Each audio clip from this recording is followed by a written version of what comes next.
Value system మీద సైద్ధాంతిక బలంతో వచ్చిన పార్టీ మాత్రమే తప్ప డబ్బు బలంతో వచ్చిన పార్టీ కాదు. జనసేన పార్టీ పోటీ చెయ్యకపోవడానికి కారణం కూడా తెలంగాణలో బలిదానాలు జరిగాయి. వాళ్ళ బలిదానాలకి ఎంతో కొంత రెస్పెక్ట్ ఇస్తూ ప్రభుత్వం ఏమైనా చేస్తుందేమో దాన్ని డిస్టర్బ్ చేయకూడదు అనే ఉద్దేశంతోనే ఇక్కడ మనం తెలంగాణలో కూడా కొన్ని ఇది చేయడం జరిగింది. పోటీ చేయకుండా అవకాశం ఇవ్వడం జరిగింది పని జరగడానికి. ఎందుకంటే ఆ తెలంగాణ ఇమోషన్ అనేది తినకూడదు. బికాజ్ ప్రజలకి అది చాలా ఇంపార్టెంట్. అలాంటి బలిదానాలు చేసిన రాష్ట్రం అయితేంది, అలాంటి పోరాటాలు చేసిన రాష్ట్రం అయితేంది, ఇక్కడ పోటీ చేయాలనే ఆలోచన ఎట్లా వస్తుంది మేడం అసలు జనసేన పార్టీకి? ఎందుకు పోటీ చేయకూడదు? డెమోక్రసీలో ఏ పార్టీ అయినా సరే ఎక్కడైనా సరే పోటీ చేయొచ్చు. మీరు పోటీ చేయకూడదు, పార్టీ పోటీ చేసే ఉద్దేశం అనే దాని గురించి మీరు ఎందుకు మాట్లాడుతున్నారు? అది కూడా చెప్తా మీకు. అసలు తెలంగాణ రాష్ట్రం దేనివల్ల ఏర్పడిందో మీకు ఏమైనా అవగాహన ఉందా? దేనివల్ల అంటే ఏ నినాదంతో ఏర్పడిందో ఏమైనా అవగాహన ఉందా?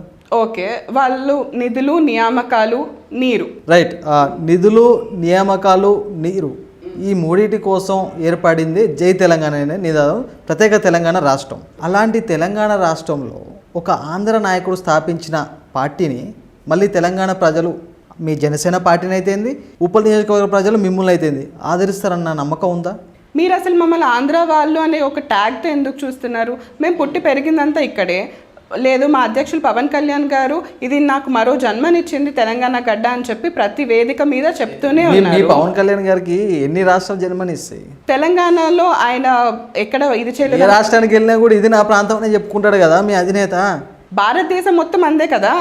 భారతదేశంలో ఏ రాష్ట్రంలో అయినా సరే మనకు అక్కడ పట్టుంది, మనం చేయగలం అని చెప్పి మనం వెళ్ళి అక్కడ క్యాంపెయినింగ్ చేస్తున్న సందర్భంలో దాన్ని మనకి ఇది మనది అని అనుకోవడంలో తప్పేంటి? Campaigning purpose only. Campaigning purpose అని కాదు, ఎమోషనల్గా కనెక్ట్ అవ్వడం గురించి మాట్లాడుతున్నాను. ఇక్కడ ప్రతి ఒక్కళ్ళు ఎవరైతే ఎమోషనల్గా కనెక్ట్ అవుతారో అది మనది అని ఫీల్ అవుతారు, అది మనసు నుంచి ఫీల్ అవుతారు. మనసు నుంచి ఫీల్ అయినప్పుడు అలాంటి మాట వచ్చినప్పుడు అందులో తప్పలేదు. మేము ఓన్ చేసుకుంటున్నాం, అలానే మమ్మల్ని మా నాయకుల్ని కూడా ప్రజలు కూడా అలానే ఓన్ చేసుకొని మా వాళ్ళు అని చెప్పి దగ్గర తీసుకుంటారు. రైట్. అసలు తెలంగాణ రాష్ట్ర ప్రజలు మీ జనసేన పార్టీని ఎందుకు ఆదరించాలి? అసలు వేరే పార్టీలాగా మీరు చెప్పినట్టుగా డబ్బుందనో లేదు ఇక్కడ పోటీ చేసి గెలిచేసి మేము ఇక్కడ అధికారంలోకి వచ్చేసి ఇక్కడ ఏదో నియంత పాలన చేయాలనో ఉద్దేశంతో కాకుండా ప్రజా సమస్యల పైన, ఒక పాలసీ పైన ఏదైతే అంతమంది బలిదానాలు చేశారో, అంటే నీరు కోసం, నిధుల కోసం, నియామకాల కోసం ఏవైతే బలిదానాలు జరిగాయో ఆ బలిదానాలన్నిటినీ ఎంతో కొంత న్యాయం జరిగేలాగా జనసేన పార్టీ నిలబడుతుంది.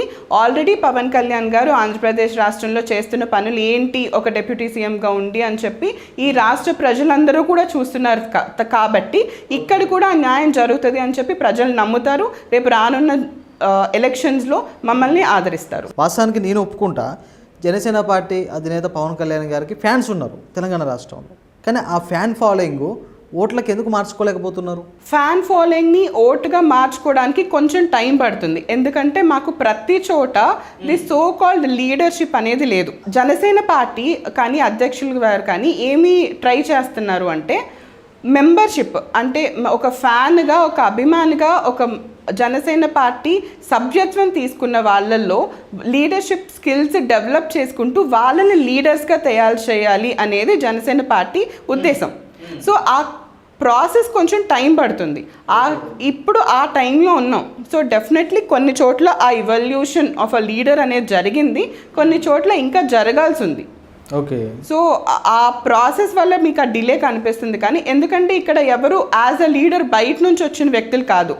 ఇక్కడ ఇదే పార్టీలో మెల్లమెల్లగా ఒక్కొక్క మెట్టు ఎదుగుతూ లీడర్గా ఎదుగుతున్న పార్టీ తప్పించి బయట ఆల్రెడీ లీడర్గా ఎలివేట్ అయిపోయి పార్టీలోకి వచ్చిన వాళ్ళు చాలా తక్కువ మంది. తెలంగాణ రాష్ట్రంలో ఏ రోజైనా ప్రజలకు అన్యాయం జరిగినప్పుడు, ఒక సందర్భంలో నష్టం జరిగినప్పుడు ఒక ప్రతిపక్ష పార్టీగా మీ జనసేన పార్టీ ఎక్కడ పోయింది?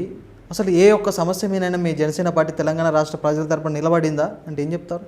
మీరు ఇంతకుముందు ఆల్రెడీ నేను మెన్షన్ చేశాను ఏ సందర్భాల్లో జనసేన పార్టీ నిలబడింది అని చెప్పి. రాష్ట్ర ఇన్ఛార్జ్ నేమూరు శంకర్ గౌడ్ గారు వెనకాల తెలంగాణ రాష్ట్రంలో ఉన్న నాయకులు, వీర మహిళలు ఆర్ క్యాడర్ జన సైనికులు ఎవరైతే ఉన్నారో ఆ రోజు ఆర్టీసీ సమయంలో 52 రోజులు వాళ్ళు కూడా రోడ్డు మీద ఉన్నారు. కానీ వాస్తవానికి జనసేన పార్టీలో వీర మహిళ అనే విభాగం ఉంది కదా, ఆ వీర మహిళ అనే విభాగం ఎప్పుడన్నా తెలంగాణ రాష్ట్రంలో మహిళలకు అన్యాయం జరిగినప్పుడు, మహిళలపైన అత్యాచారాలు జరిగినప్పుడు, లేదా అగత్యాలు జరిగినప్పుడు ఎక్కడ పేరు మీ వీర మహిళలంతా? మేము ఉమెన్ కమిషన్కి కానివ్వండి, షీ టీమ్స్కి కానివ్వండి, ఎప్పటికప్పుడు జరిగిన ఏదైనా అన్యాయం